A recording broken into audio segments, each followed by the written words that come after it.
The first thing I noticed was the sound stopping.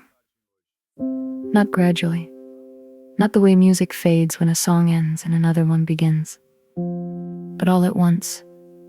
One moment Bishop Cornelius Tate was mid-sentence at the pulpit, his voice full and warm, filling every corner of Greater Mount Zion Baptist Church, the way it had for 31 years.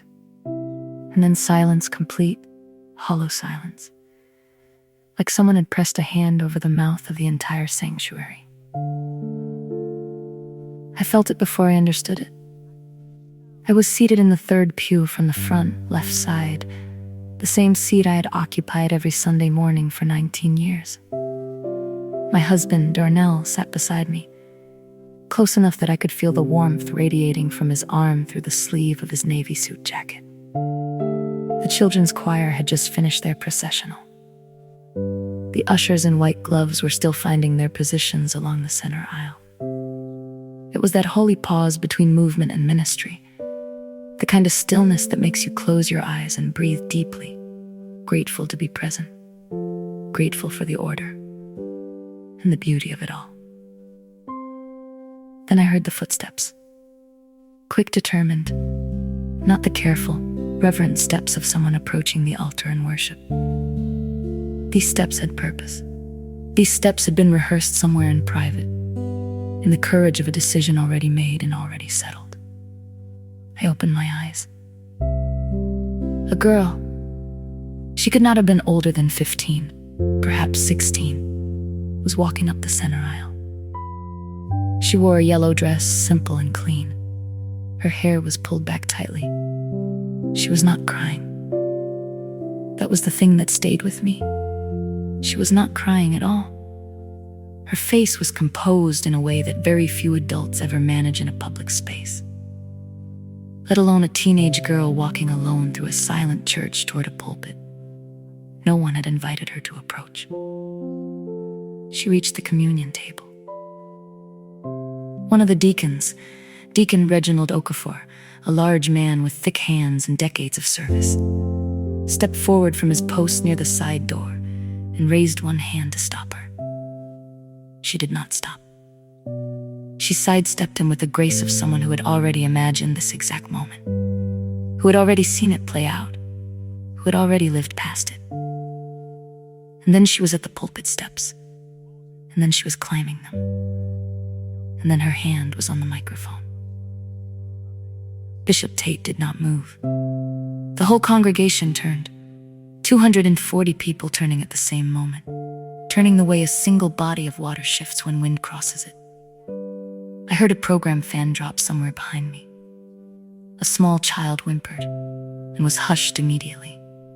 Somewhere to my right, a woman whispered one word, just one: Lord. The girl lifted the microphone from its stand. Her eyes swept across the congregation, not frantically, but carefully, deliberately, like she was looking for a specific face in a crowd she had studied from a distance for a very long time. And then her eyes found what they were looking for. Her gaze crossed the front rows and landed, settled, directly on the man seated beside me. She said, into that living silence, into 240 pairs of listening ears, into the microphone that carried her voice to the very back wall, where the soundboard operator sat with his headphones around his neck and his mouth open. You're my father. The breath left my body. Not quickly, not the sharp gasp of shock, but slowly, like something being drawn out through my chest by steady, invisible hands. My lungs simply stopped working for several seconds. I felt my fingers go cold first, then my palms, then my wrists, that strange cold that comes when blood retreats from the extremities and pools somewhere deeper, somewhere vital, where the body is already beginning to protect itself. My legs locked to the floor. I did not turn to look at Darnell immediately. I could not. My eyes were still on her, on this girl in her yellow dress, standing at Bishop Tate's pulpit with a microphone in her hand, and 19 years of someone else's secret pouring out of her eyes. And I understood, even before I turned, even before I made myself face what was beside me, that my life had just divided. There was the version that existed before this moment, and there was everything that came after. I turned slowly. Darnell was not looking at the girl. He was looking at me. And what I saw in his face in that moment, what I have carried in the memory of that morning ever since, was not guilt. It was not remorse. It was not the desperate panic of a man caught, a man undone, a man scrambling for something to say. What I saw was calculation. A stillness behind his eyes that was not shock, because he was not shocked. He had known this moment was possible. He had lived with the knowledge of this possibility the way some men carry a weight they have simply decided to endure. Quietly, routinely, on the inside, where no one else can see it. I read his face in 2 seconds, and I understood everything. My name, the one I will not give you, had meant something at Greater Mount Zion for a very long time. I say that not with pride, but with honesty, because you cannot understand what happened that morning unless you understand what I had built inside those walls and what I believed I was building alongside my husband. I had been the director of women's ministry for 11 years. Before that, I served on the hospitality committee for 4 years, then co-led the midweek Bible study for women returning from incarceration for 3 more. I knew every widow by name. I knew who had recently lost a job and who had recently found one. I knew which families needed a warm plate brought quietly on a Tuesday evening. And I was usually the one bringing it. The women of Greater Mount Zion were my congregation within the congregation. They were my assignment, and I had taken that assignment seriously every single week of every single year. Darnell was the minister of music. 22 years he had led that choir. His voice was a deep, clear baritone that could settle a room or lift one, depending on what was needed. He moved between directing and playing the Hammond organ with the ease of someone for whom music was not a gift, but an extension of his body. The church loved him. The congregation trusted him. Bishop Tate had said more than once, from that very pulpit, that Darnell was a cornerstone of the ministry, not just a musician, but a spiritual presence whose faithfulness helped hold the community together. We were that couple, the steady ones, the ones who had been married for 22 years and still held hands during the closing prayer, the ones younger couples pointed to when they talked about what they were working toward. I had believed it. I had believed every single piece of it. I had never been a naive woman. I want to be clear about that. I had eyes in my head and discernment in my spirit. And there had been moments over the years, small moments, small signals. I had filed and then let go. Because the whole of what I had seen did not seem to match the sum of those individual, scattered parts. Because I trusted him. Because I had chosen, in my 49 years of living, to build my home on the foundation of that trust. And because I had given him everything I had to give, my youth, my energy, my prayers, my body, my best years of work and devotion. And I had no reason, no complete reason, to believe that what I was building had a crack running through the center of its foundation that I had simply never looked at directly. Now I was looking at it directly, and the crack was wearing a yellow dress and standing at the pulpit with a microphone. Her name, I would learn later, was Brianna. She was 15 years old. She had her mother's face and her mother's determination. And I would later understand when I saw the photographs, her father's mouth and her father's eyes, those same deep-set, dark brown eyes that I'd looked into across a dinner table for 22 years. Her mother was a woman named Tanisha. She had attended Greater Mount Zion for 3 years, quietly, without incident, before she eventually stopped coming. I remembered her vaguely, A slender woman who sat toward the back and left quickly after service, as I had spoken to her once or twice at women's events. I had thought nothing of it. I had no reason to think anything of it. I would learn later that the affair had begun 16 years ago. I would learn later that Darnell had known about Brianna since before she was born.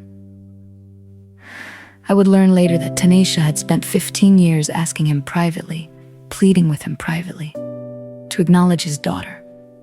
Not publicly, not in a way that disrupted anyone's life, just privately, just between them. Just the acknowledgement a child deserves from the person whose blood runs in her veins, and that he had refused every time, because the cost to his reputation, to his position, to his standing at Greater Mount Zion was too high. Brianna had stopped waiting for a private acknowledgement. She had decided that if her father could stand in the house of God every single Sunday and pretend she did not exist, she was going to stand in the same house and make it impossible for him to pretend any further. She was 15 years old, and she had more courage than most adults I have ever known.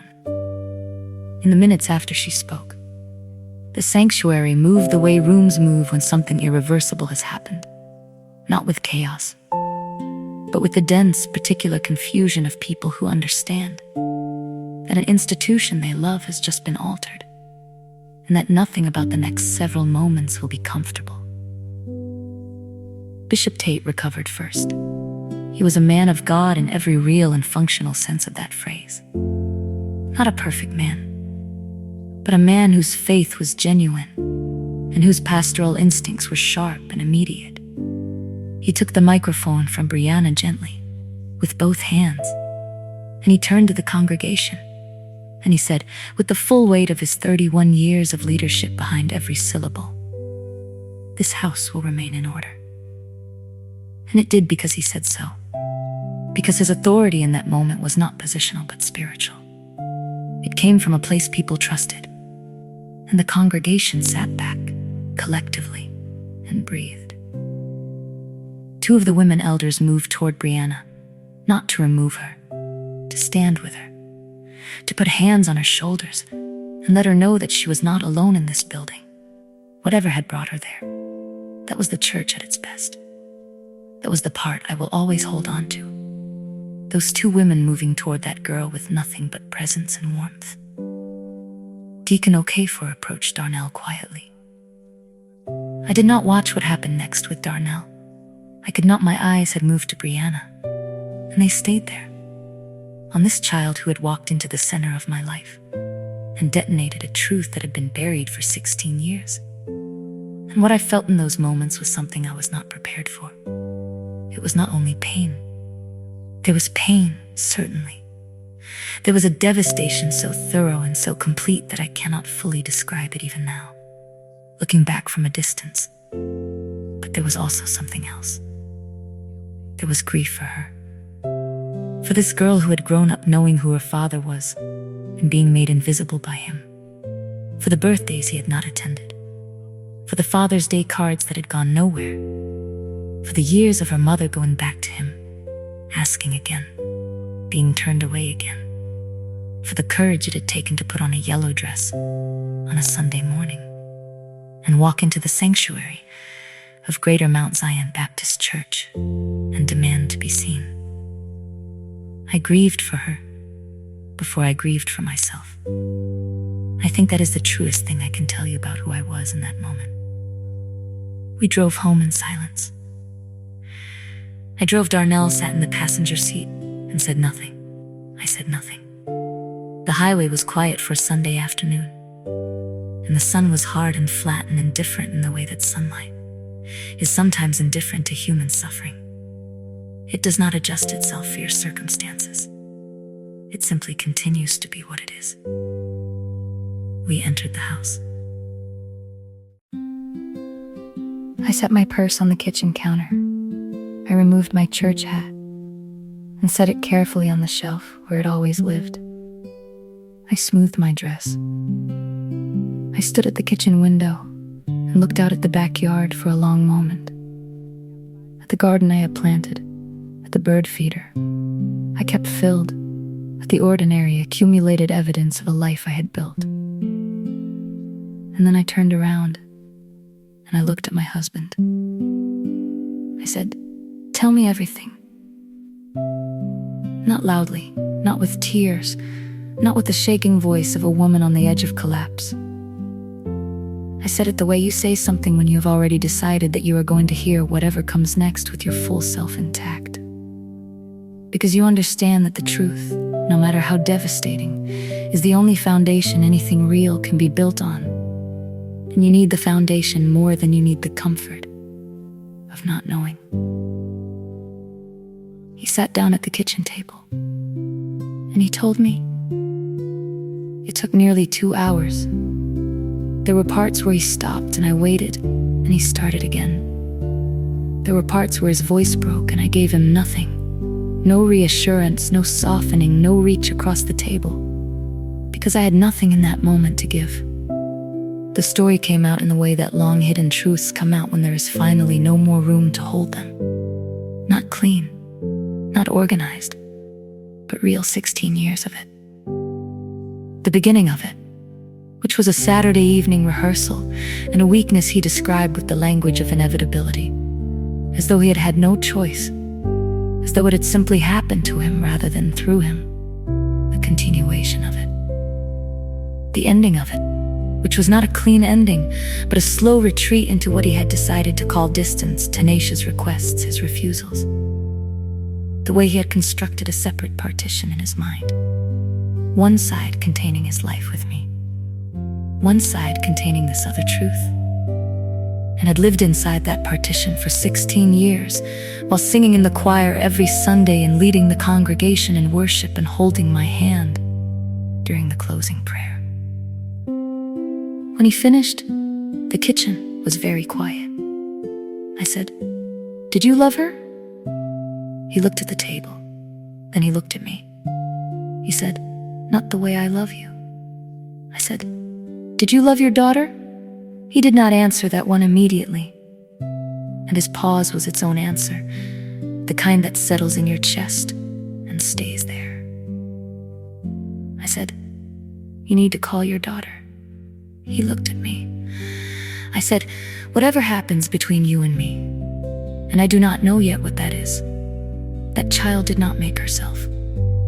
She did not ask to exist in the margins of someone's conscience. You were going to call her, and you were going to acknowledge her, and you were going to be what she has been asking you to be since before she could walk. That is not a request."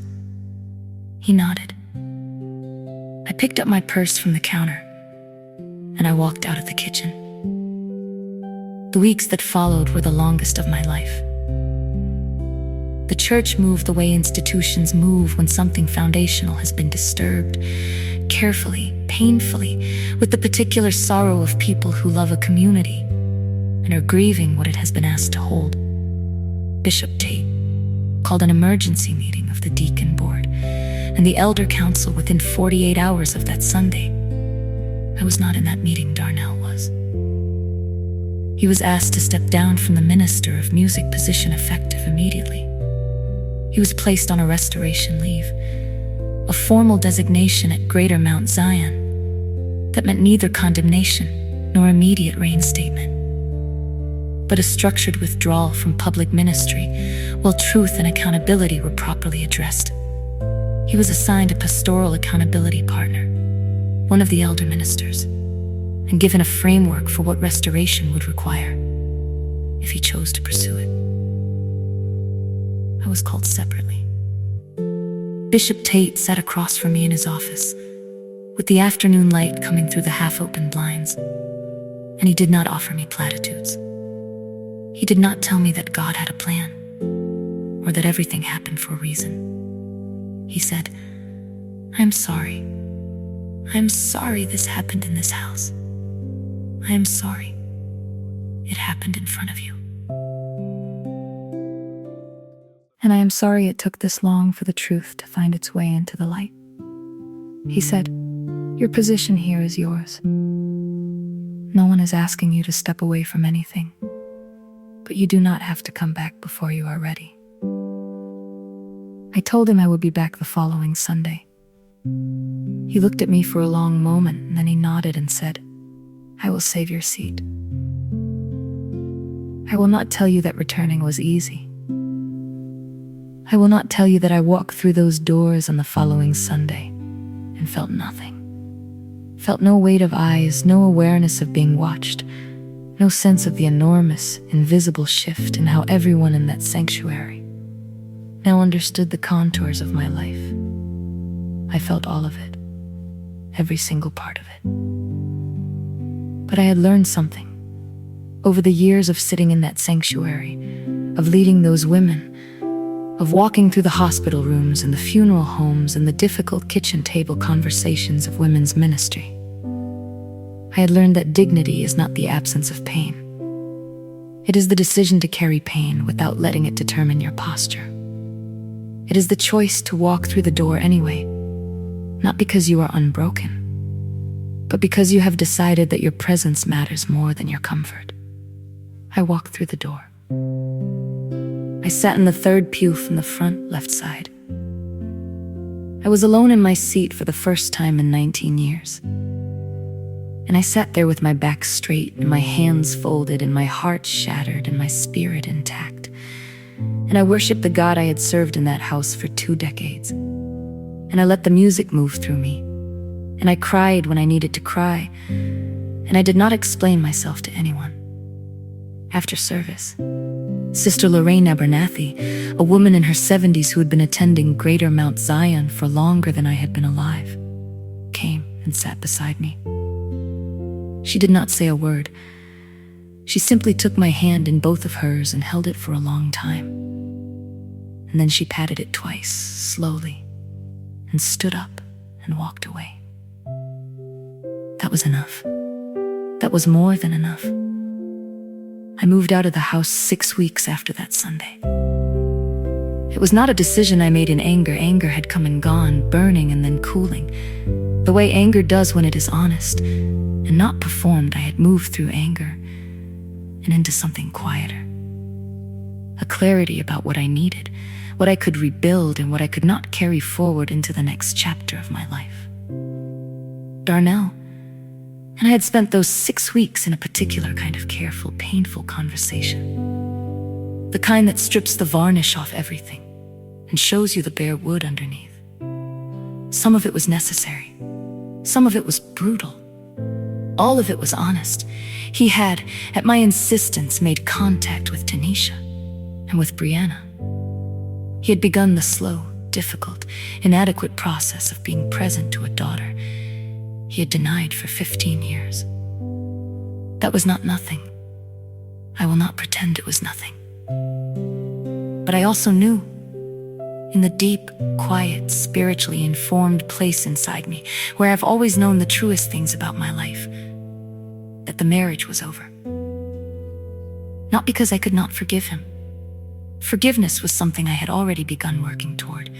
Not for his sake, but for my own, because I had carried the weight of unforgiveness before in my life. And I knew what it cost a person. And I was not willing to pay that price again. But forgiveness and marriage are not the same thing. And the marriage, as I had known it, had been built on a foundation that was not what I had believed it to be. I was not willing to rebuild on that foundation. I rented a small apartment. Clean, quiet, full of light. 15 minutes from the church, I brought the things that were mine. I left the things that were not. I planted new herbs on the windowsill of my new kitchen. I bought a bird feeder for the small balcony. I started over in the only way you truly can, forward, and on your own terms. The practical work of rebuilding a life after public devastation is unglamorous and specific. And I think it is worth describing, because the unglamorous specificity of it is exactly where healing lives. I returned to school. I had put aside a degree in social work 30 years ago, when life and marriage and ministry had arranged themselves differently. I enrolled in a continuing education program at a university 20 minutes from my apartment. I was, by a significant margin, The oldest woman in most of my classes, I did not care. I went to class with a notebook and a clear mind and a hunger for knowledge that had been waiting for a long time to be properly fed. I began individual therapy with a counselor, a woman named Dr. Adaze Okonkwo, who specialized in faith community trauma and who had the particular gift of asking the right question and then simply being quiet while you found the answer inside yourself. She did not rush me. She did not have a timeline for my healing.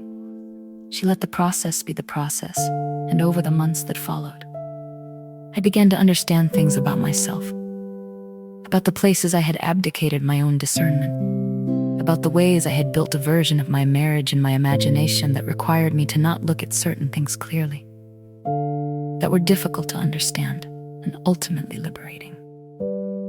My women's ministry began to look different. I do not mean organizationally. The structure stayed much the same. But the conversations changed. When a woman came to me carrying something heavy, I no longer offered her the smooth, practiced comfort of someone who had never had their life turn inside out. I offered her the rougher, more honest comfort of someone who had been on the floor and had gotten up. I spoke differently. I listened differently. Something that had been slightly performed in me became, in the aftermath of that Sunday, completely real. The women in my ministry felt it. Sister Lorraine told me, one afternoon after Bible study, that she had never heard me teach the way I had been teaching. I asked her what she meant. She thought for a moment, and then she said, "Before, you taught us what you knew. Now you teach us what it cost you." She said it simply, without drama, as a statement of fact. And I carried those words home and I sat with them and I knew that she was right. Brianna came to Women's Day. It was 8 months after that Sunday. I did not know she was coming. I saw her in the sanctuary before the morning service, sitting in the back, not with her mother, alone, still in that composed way of hers, still with that particular self-possession that had struck me the first time I saw her walk up the center aisle. After the service, she came to me. She stood in front of me and she said, "I know I turned your life upside down. I am sorry for the pain I caused you." She said it directly, without flinching, with a maturity that belonged to someone who had thought carefully about this moment and what she wanted to bring to it. I looked at her for a long time. I said, "You did not cause my pain. The choices of adults who were supposed to know better caused my pain. What you caused was the truth to come into the light. And the light, no matter how it finds its way in, is always mercy." She nodded slowly. I said, "Are you well? Is your mother well?" She said, "We are working on it." I said, "That is all any of us can do." I did not hug her. That would have been too much for both of us too soon, an intimacy that had not yet been earned by time or careful presence. But I held her gaze, and she held mine, and something passed between us, a recognition that we had both been changed by the same morning, that we had both been broken open by the same truth, and that we were both, in our separate and difficult ways, still standing. She thanked me. She walked back down the center aisle and out the doors. I watched her go. There is a particular mercy in what cannot stay hidden. I did not understand it that morning. I was not ready to understand it. But over the months that followed, over the long, honest work of therapy and study, in prayer and early mornings in my small apartment, with my herbs on the windowsill and my Bible open on the kitchen table, I began to understand it, the way you understand things that cost you something to learn. The truth had been there for 16 years. It had been living inside the walls of my marriage, inside the music on Sunday mornings, inside every prayer we had prayed side by side, every meal we had shared, every night we had slept under the same roof. I had not known it consciously. but I had been carrying it. In the small, unexamined unease of certain moments, in the places I had chosen not to look, in the weight of a life that was slightly heavier than it should have been, and that I had attributed to everything except the thing that was actually making it heavy. When Brianna walked up that aisle with her truth in her hands, she did not destroy my life. She freed me from a version of my life that was not what I had believed it to be. That is the mercy. That is the specific, devastating, ultimately generous mercy of what cannot stay hidden. The scripture says that God will bring every hidden thing to light. I had preached that verse. I had taught it to other women. I had believed it in the abstract. The way you believe things you have not yet been asked to live. And then I was asked to live it. Not gently, not privately, not in the quiet of a counselor's office or a prayer closet, but in front of 240 people on a Sunday morning. And I discovered that believing something in the abstract and surviving it in the concrete, two entirely different educations. I am grateful for both. I am standing. Not over anyone, not in victory over the man who betrayed me, not in triumph over the circumstances that undid my marriage, not in performance of a strength I had to manufacture. I am standing the way a woman stands when she has been through something real and has decided, from the inside out, that the ground beneath her feet is solid. Not because her life is easy or uncomplicated or free from the memory of that Sunday morning, but because she has built herself on something that cannot be taken from her. That is the only standing that means anything. That is the only kind I want. If this story found you today, if something in these words sat down beside something you have been carrying quietly, I want you to know that you are not alone in this. These things happen in our communities, in our churches, in our marriages, in our most trusted relationships. They happen to women who have given everything. They happen to women who were paying attention and to women who were not. They are not a reflection of your worth or your wisdom or the depth of your faith. They are the consequence of other people's choices. And the only authority you have ever had, the only authority any of us has ever had, is over what we do in the aftermath. You get to decide what you build from here. If this story moved you, if it spoke to something real in your life, or in the life of someone you love, please leave a comment. I read them. I sit with them. They matter to me more than you know. And if you are not yet subscribed to this channel, please subscribe. There are more stories coming, more women's truths waiting to be told, more mornings like this one that deserve to be witnessed and held carefully in the light. Thank you for being here. Thank you for listening. God bless you.